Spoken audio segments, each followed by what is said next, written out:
Hello and welcome to CrossTalk. I'm Wes McAdams from Baker Heights Church of Christ. One of the goals of CrossTalk is to encourage and inspire viewers like you to make the world a better place.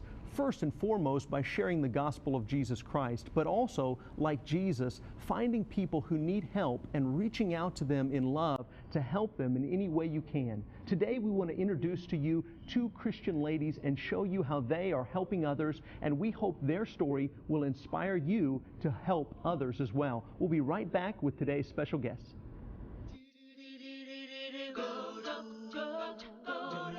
Baker Heights Church of Christ presents CrossTalk, a biblical discussion about today's most important issues. If you're like me, you oppose the practice of abortion because of what the Bible says about the sanctity of life. But is it enough to simply oppose abortion? Is it enough to preach against it and vote against it?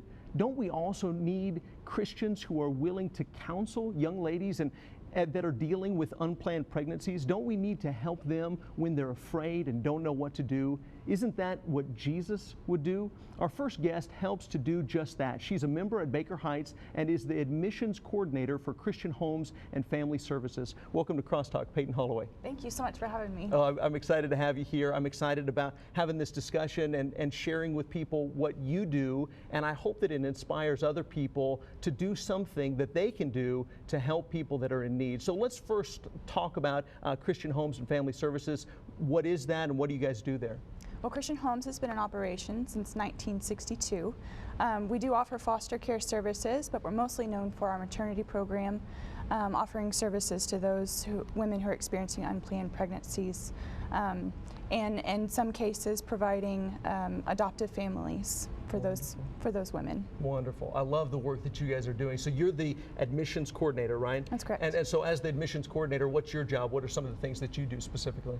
As the admissions coordinator, I answer the phone for prospective adoptive couples and help them get through the adoption process from beginning to when they're assigned a caseworker. I'm also the first person to answer the phone for those women who are experiencing unplanned pregnancies. I help them explore their options and help them choose what's best for them and their family and their baby. Yeah.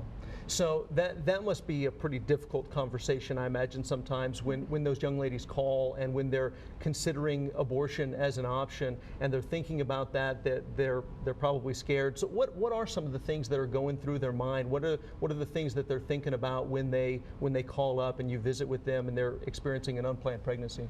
You know, surprisingly, they're actually thinking about that child and what's best for them. They're typically struggling financially. Sometimes they're already raising children, multiple children, and most of the time they don't have stable living conditions. They're struggling to put food on the table. And so the last thing they want is to bring another child into that situation. And so to them, the only option is abortion to prevent that from happening. Yeah, and so you mentioned earlier that you kind of help them try to explore other options, and so their mind may be going in that direction, and so you kind of help broaden their perspective. So what are some of the other options that you really encourage them to consider? You know, my job is really to educate them. I do talk about abortion with them and give them the facts of what abortion looks like, the procedure, and the long-term effects that abortion has on their lives. And typically when we go through that, they want something other than that option. So we explore what single parenting looks like realistically for them, what resources are available to them.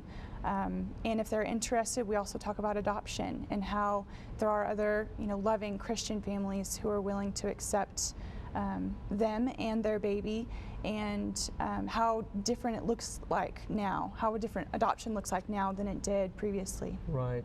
So, and that's a lot of what you guys do, isn't it? Is the adoption process. So if a young lady, and you're talking to her and she does decide that she wants to place her baby for adoption, what does Christian Homes and Family Services do to help her in that process as she makes that decision and makes that transition over to the adoptive parents? We do provide housing, food, clothing.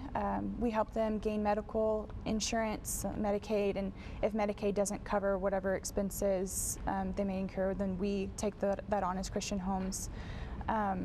We also provide a stable and safe living environment. We have apartments here in Abilene that we can provide for them free of charge, or if they want to stay in their community, we'll help them do that as well, and help them pay for their apartment or housing there. Let's see here. But most importantly, we're there to support them in their decision. We have a caseworker who's assigned specifically to them, who counsels with them, and mentors them and guides them through the adoption process. Yeah.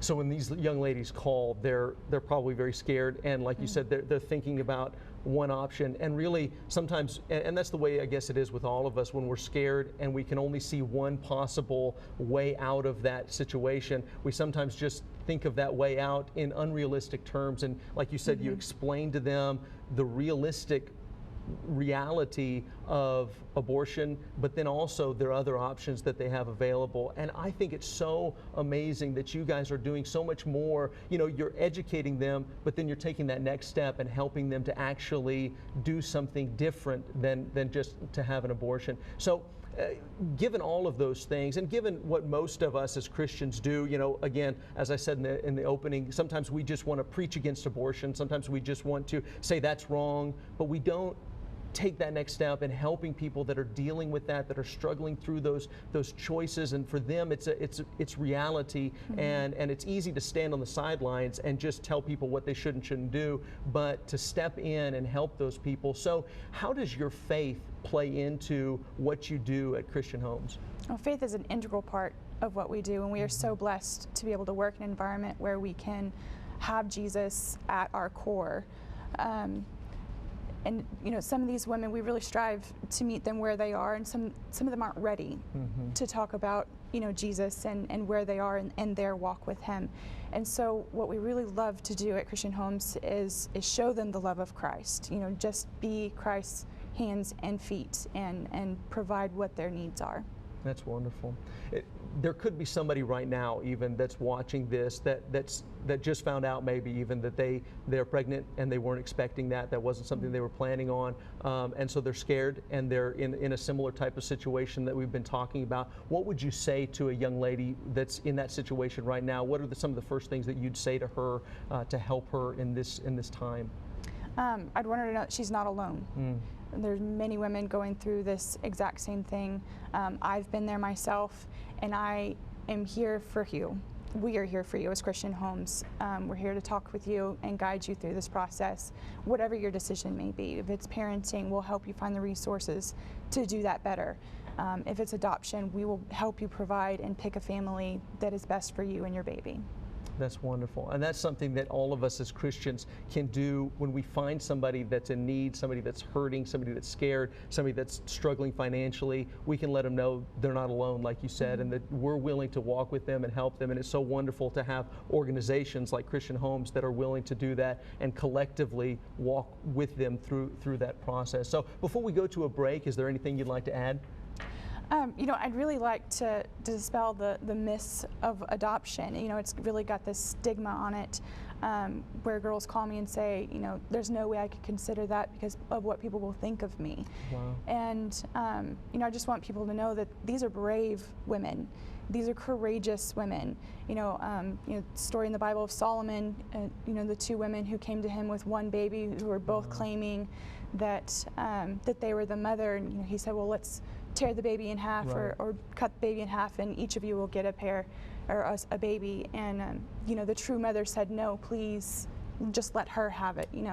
And that's what these women are doing. They're sacrificing themselves for the life of their baby. That's a wonderful point. That's a wonderful point to applaud the courage of those who are willing to give up their baby rather than to sacrifice the baby. So that's a wonderful point. Thank you, Peyton. I really appreciate you sharing this with us. Yeah. And when we come back, we'll introduce you to another Baker Heights member who works with a local organization helping to place at-risk children in foster care. Stay with us. We'll be right back in just a moment.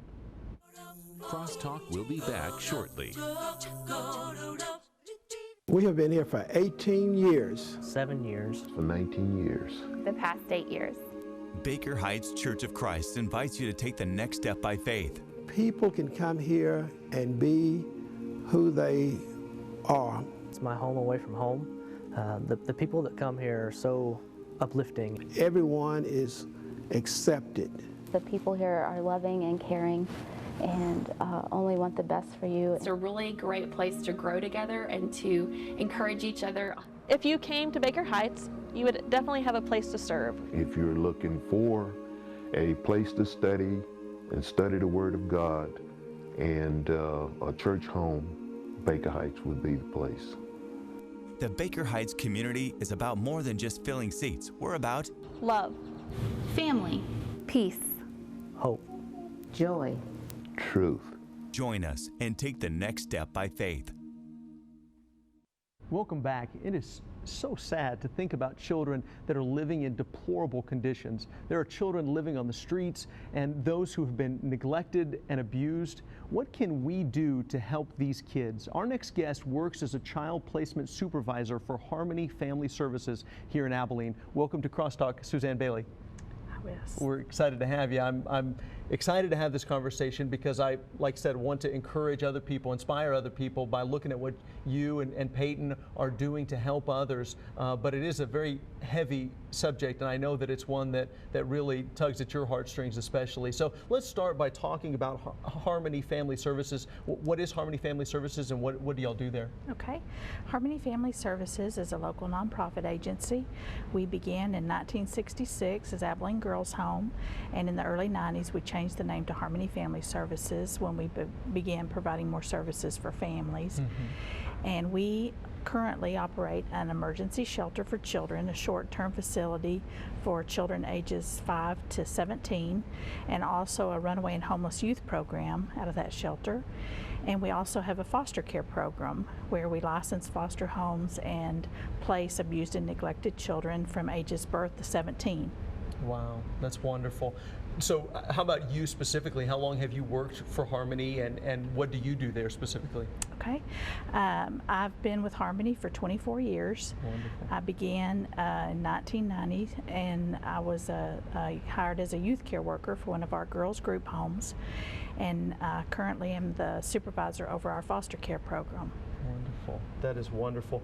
So some of these kids that you guys help to rescue, what are some of the conditions and the situations that you find them in when you help bring them out of those situations? Okay. We can't actually take credit for rescuing them. Right. The responsibility goes to Child Protective Services. They go into some pretty terrible situations and bring these kids out, and then work with us to place those children into our homes and into our shelter where they can be taken care of and start to heal from the abuse and things that they've suffered. We have children that come to us that we had 2 little boys specifically, elementary age boys, that had been living in a car with their dad, and dad got arrested for drugs, and then of course, and they didn't have